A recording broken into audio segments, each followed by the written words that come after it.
Welcome to episode 56 on the Live Blissed Out podcast. Did you know that lack of empathy and authenticity are two reasons why people dislike marketing? Hello, action takers. Welcome to Live Blissed Out, a podcast where I have inspirational and informational conversations with business owners and subject matter experts to help us get the scoop and the lowdown on a variety of topics. Tired of hesitating or making decisions without having the big picture? Want to be in the know?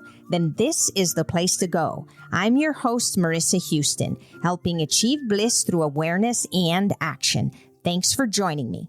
The information, opinions, and recommendations presented in this podcast are for general information only, and any reliance on the information provided in this podcast is done at your own risk. This podcast should not be considered professional advice. Joining me is Sarah Santacroce. 12 years of running an online LinkedIn consulting business inspired a yearning in Sarah to create a global movement that encourages people to bring more empathy and kindness to business and marketing. She calls it the Gentle Business Revolution. Besides a podcast with the same name, Sarah is currently working on a book to inspire heart-centered entrepreneurs to question their assumptions when it comes to marketing and give them permission to market their business their way. She loves thought-provoking conversations that invite listeners to question assumptions about the techniques they currently use to communicate with their ideal clients and how this marketing mask affects the quality and joy of running their business. By giving examples of fear and manipulation-based techniques, she will demonstrate a reframe and prove that a gentler approach to marketing is not only possible, but will guarantee a more sustainable business. Download your free one-page gentle marketing plan at sarahsantacroce.com/one-page. Check out her podcast, The Gentle Business Revolution Show. To learn more, visit sarahsantacroce.com. Would you like to belong to a community of partners that helps impact 15,000 children in the state of Colorado? Kenzie's Causes is an organization dedicated to putting smiles on the faces of low-income children in Colorado. Their mission is to support underprivileged children and their families by providing toys, food, and more during the holidays, school supplies and clothing during the school year, and assisting families through community outreach, financial planning, and professional support. To learn more about this amazing organization and how you can make a difference, click the link in the show notes or visit kenziescauses.org. Sarah, it's so nice to have you here today. Thank you for taking the time to chat with me. It's a pleasure to be here, Marissa. I'm so excited to do this with you. Oh, me too, because the topic we're going to be talking about is gentle marketing. And I wanted to start the conversation by defining what marketing is, because I do believe there are people out there that have a tough time distinguishing the difference between sales and marketing. So I think it's important to establish exactly what the role of marketing is in business. The one word that really comes to my mind when I think about marketing is connection. Connection and communication, two words with C. So connecting with your ideal clients, ideal customers, and then the second C, communicating. Really establishing a relationship and yes, communicating about, your services, about who you are, about your story and all of that. And maybe a salesperson would define it differently, but for me, marketing is what leads then to a sales conversation. First, you establish the relationship, you connect, you communicate. And then if the ideal client is ready to have a conversation about, working with you, that's when the sales then started. And that's where you really talk about the price and what's included and all of that. And in my sense, a gentle sales conversation will still be about relationships and communicating and connecting. It's almost like the sales decision has already been made in your marketing part, in that piece. So if you do apply gentle marketing, people who come to you and are ready for a sales conversation, they're already almost sold because they are resonating with you at such a deep level that you don't have to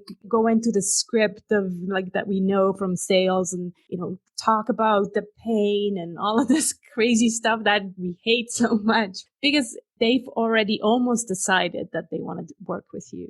I think the distinction is so much different from before. this is the marketing department and this is the sales department. They should work together much more than they have in the past, really. Yeah, I think they kind of blend in, which is, I think, why people are so confused. People actually want to talk to you about the sale after they've been attracted to you in some way. And marketing basically gives them that attraction. It tells them we're the right fit. This is who we serve. And if you can relate to that, that would be more enticing. That would give you a reason to pick up the phone and want to listen to what you have to say about how the product can help them. Then I think that in the sales piece, when you actually communicate the benefits of the product, if you miss the mark, so for example, if they thought they were going to get X, but apparently that's not what you offer, that's where you could probably lose them. But as long as your marketing message is in line with your sales, then they work very well together. Why does it seem to be such a dirty word anymore? When you say marketing, it almost feels sleazy. And sales is the same way. Why is that?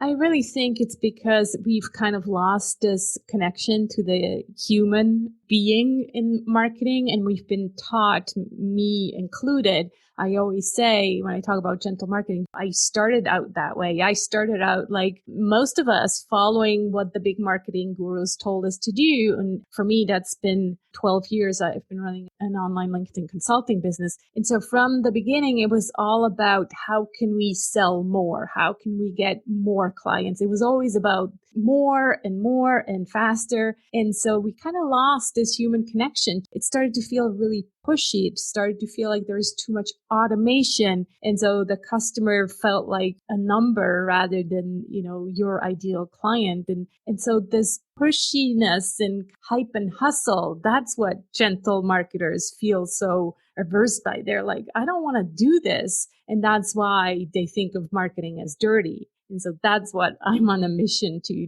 change and really say you can do marketing in an authentic way by using more empathy and kindness.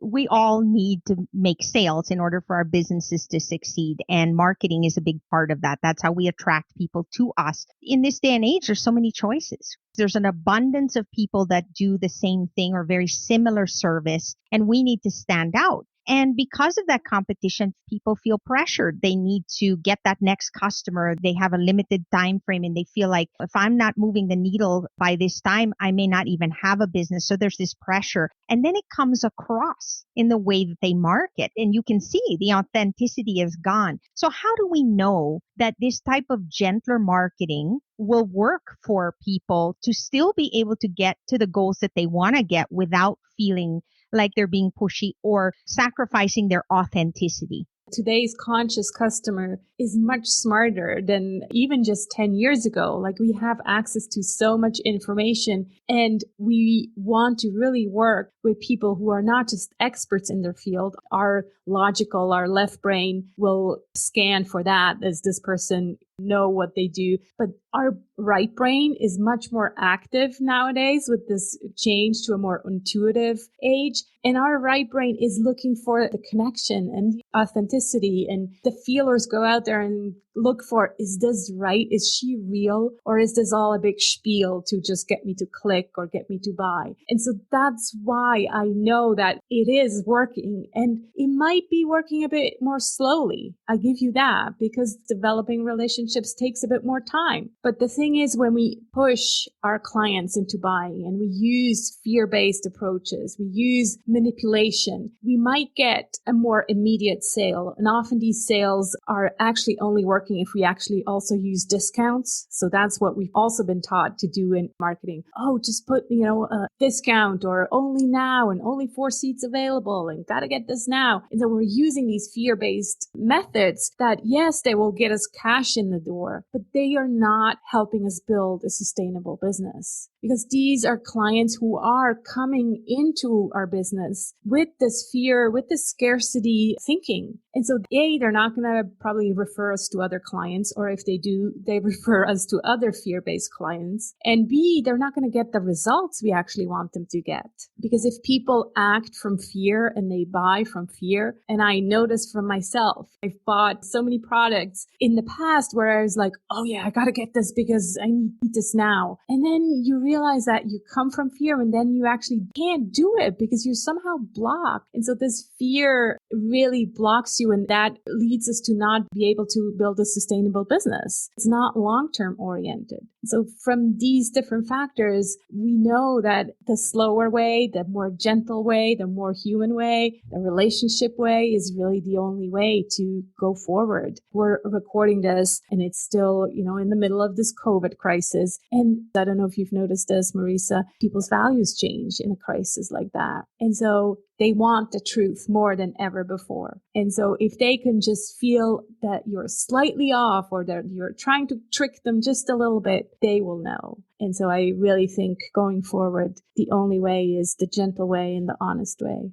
I think that our listeners are going to relate to this. I don't think there's anyone out there that hasn't been burned in some way. We have all fallen for that trap. Some of us more than others, but we've all been in situations where we've been promised, especially when a business is struggling. You feel more desperate. You're looking for answers. And somebody out there seems to be saying the perfect thing to you. I am going to turn your business around, and within 5 months, you're going to be making 6 figures. And if you would only invest this many thousand right now, I'm going to make that up tenfold, or tell you all the things you want to hear because they know you're in a very gullible state. And they're taking advantage of that. And then you buy into it and you realize that it was all hype. They really didn't give you what you needed. And now you have less money than you ever had before because you invested a huge sum hoping this was going to be the breakthrough. And it's heart-wrenching. And then on top of which, if you've been victimized like that, then it's hard for you to trust again. Because how do you know that the next person isn't saying those same things? And so when you do find an authentic person, somebody who genuinely cares and will not just tell you magic miracles are going to happen, but really be honest with you and tell you that work is required. Because at the end of the day, Sarah, we have to put work in. I wish we could wave a wand and say, tomorrow, everything that you hoped and wished for in your business is going to turn out great. That's not reality. And if somebody's telling you that, that's another red flag, don't you think?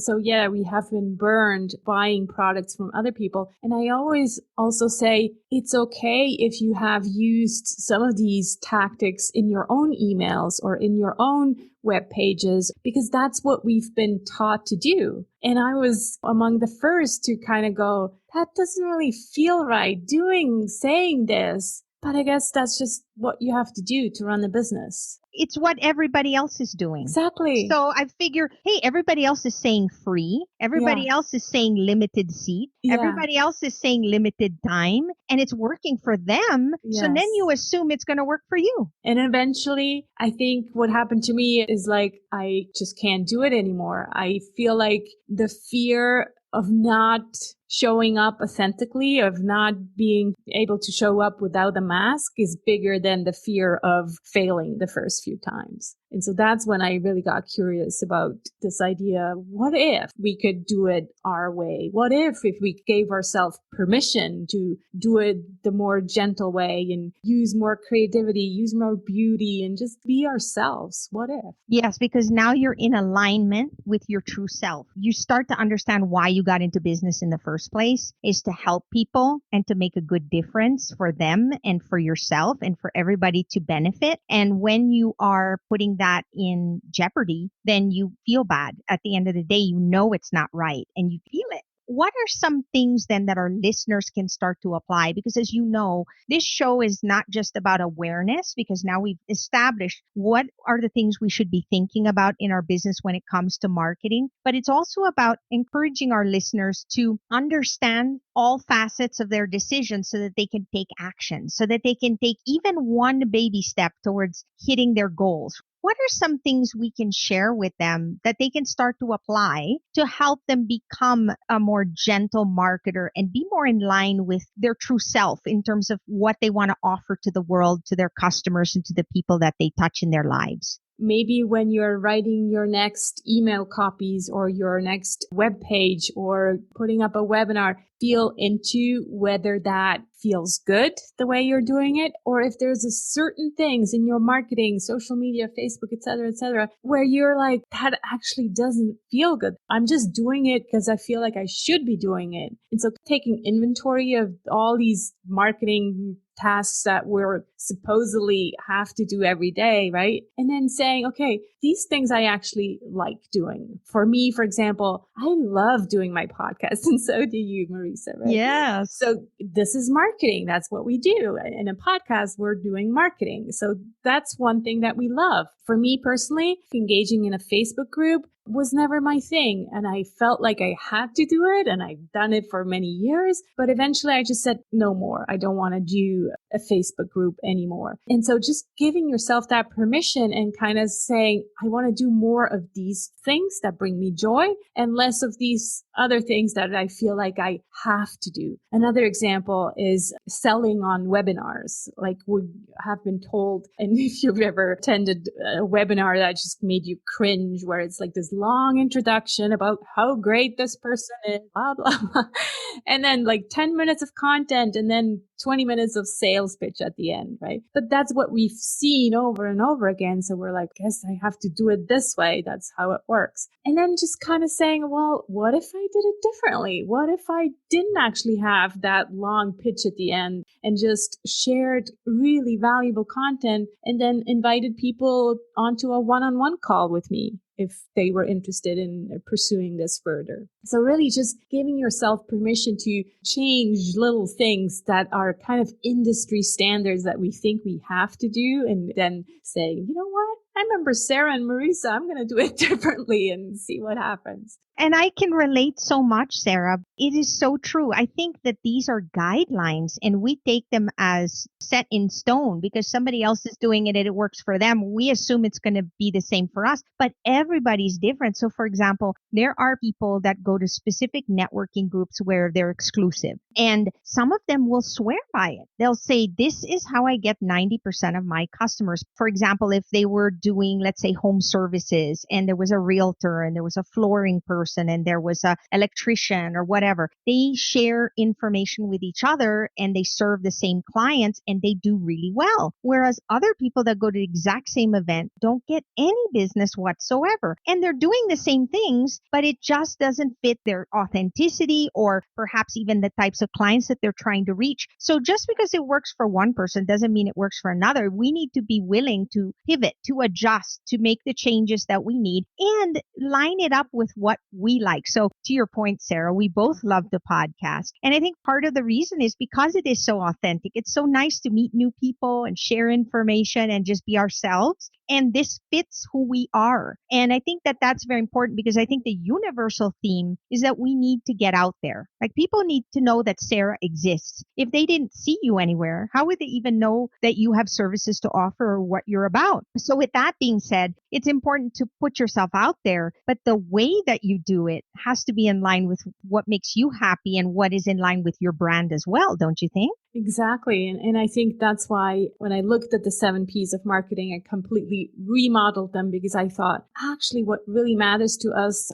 heart-centered entrepreneurs is to find clients who are aligned with us, with our values. That's why we were in business in the first place. And so what you just said is like finding out more about ourselves and who we are. And you and I are both introverts, and no wonder we like podcasts because we like to go deep into conversations and having conversations with one person rather than, showing up on stage with 50 people. And so finding out more about yourself will then help you find out your marketing superpowers and really realize, oh, I'm actually a really good connector and I actually like to create these communities on Facebook and running this group and, power to that. That's great. Everybody has to find their way. And you mentioned networking. Oh, it gives me nightmares if I have to go out there and do networking, but other people are just really good at it.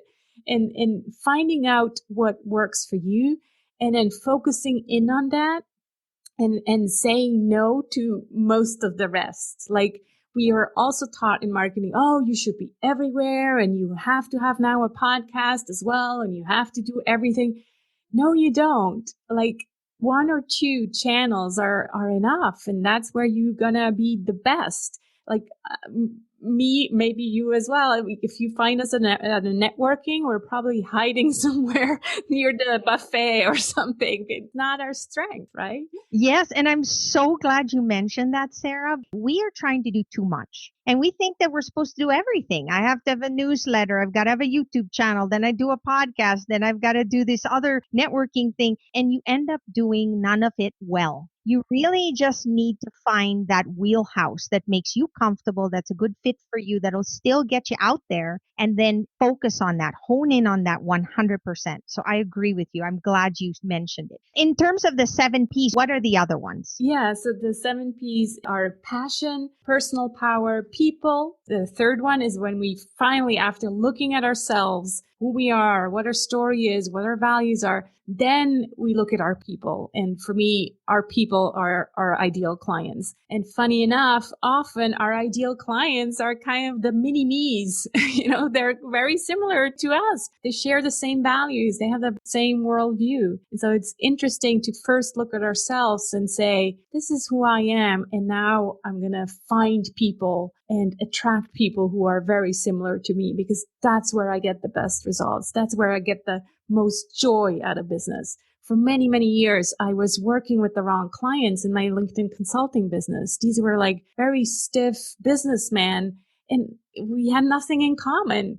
And so I was trying my best, and I was putting on this mask, and here's, a really professional Sarah. And it just didn't work for me. I was not having fun anymore. So that's the third P. Then is product. And for many of us, it's product or services. So that's where you then bring in more of you into your service descriptions, into what you offer to your ideal clients. And marketing has a lot to do, like I said, with communication. And so words matter. How you say it, how you express it matters. What bothers me a lot in the current marketing paradigm is that we focus so much on people's pain. We say, got to find the pain and got to put the knife in the pain and make them realize they have a pain. I say, yes, address that they have a problem, but then from there, go into the solution. Make marketing more positive rather than, always talking about this pain. That doesn't make anybody feel good. Then pricing.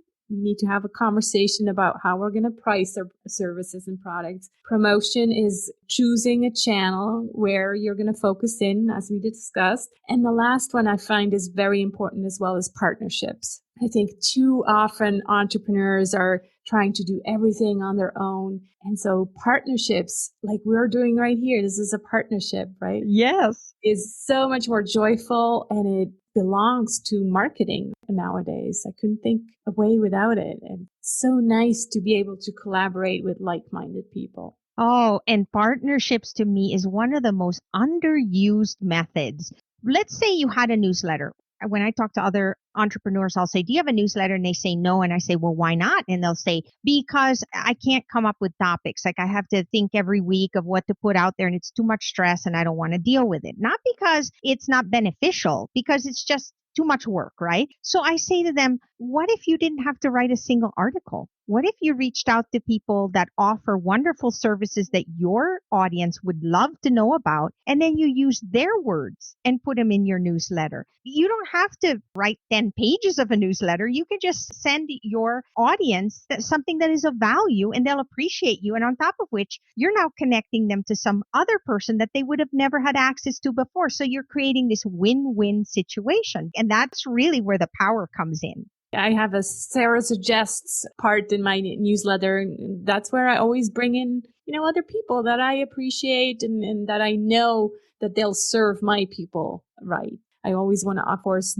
either know the person or know the program. And then, it's all about the community and the collective, and together we're stronger. Yes. And the thing that I hear a lot, and I'm sure you hear this too, is, well, I don't know that I can trust them 100%. Like they sound great and I like them and I've known them for a while and they seem to be great. But what if they drop the ball? What if they don't do what they say or whatever, and then my customer gets angry? What then? Well, there's a certain level of risk. You can't 100% guarantee with a person that things are going to always be perfect. People make mistakes. But if you're dealing with an individual that you know enough that's going to make it right or is going to do the right thing, then everything else will fall into place. And so, yes, you have to be selective. You can't just bring anybody in there because your audience is expecting you to bring good people in front of them. But at the end of the day, that's risk. people are unpredictable and things happen. And you just have to trust that you are going with your gut and that you're doing due diligence. And after that, you kind of have to let things happen and you can't be so controlling, right?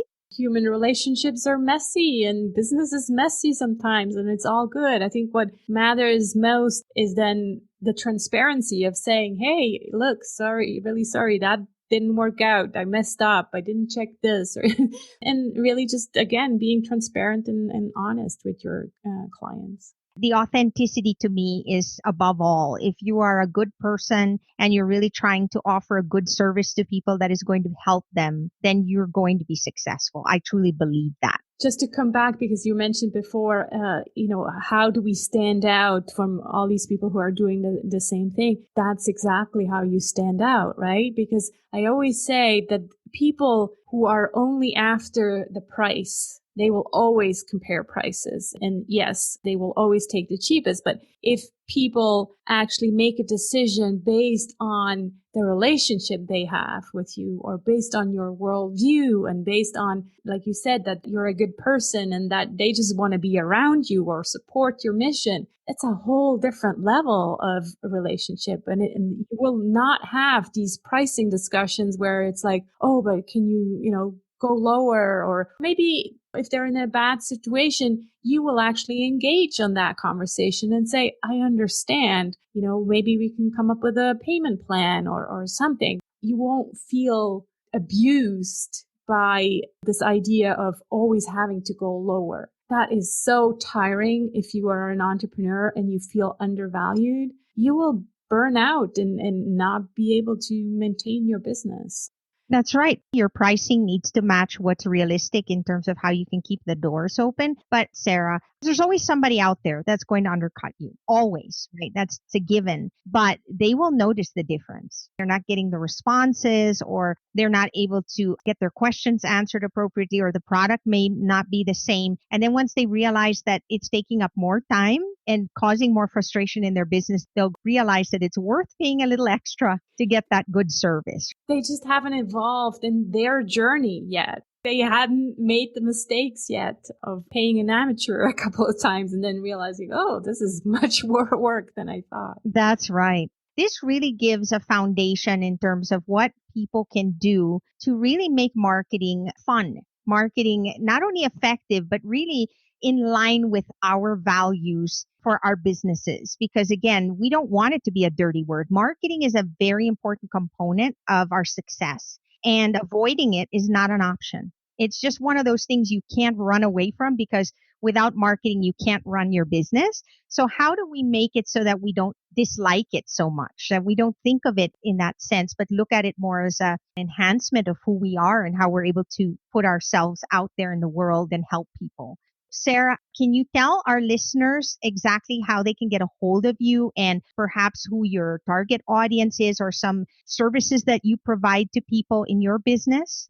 Yes, thank you for the opportunity. This has been so fun. My main website is sarahsantacroce.com. People can also go over to the Gentle Business Revolution. That's where I have a manifesto about the way I look at business and the way I want to see it devolving, and also my podcast. And finally, if people are interested in gentle marketing, there's the gentlemarketingrevolution.com. That's an online course that I've put together and beta tested all of last year. Sarah, thank you for your time and for sharing your knowledge with all of us. I really appreciate it.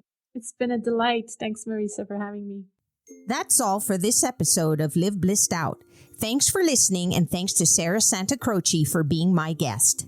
If you have a question or comment for a future episode, all you have to do is go to speakpipe.com/LBOVM or click the link in the show notes to leave a brief audio message.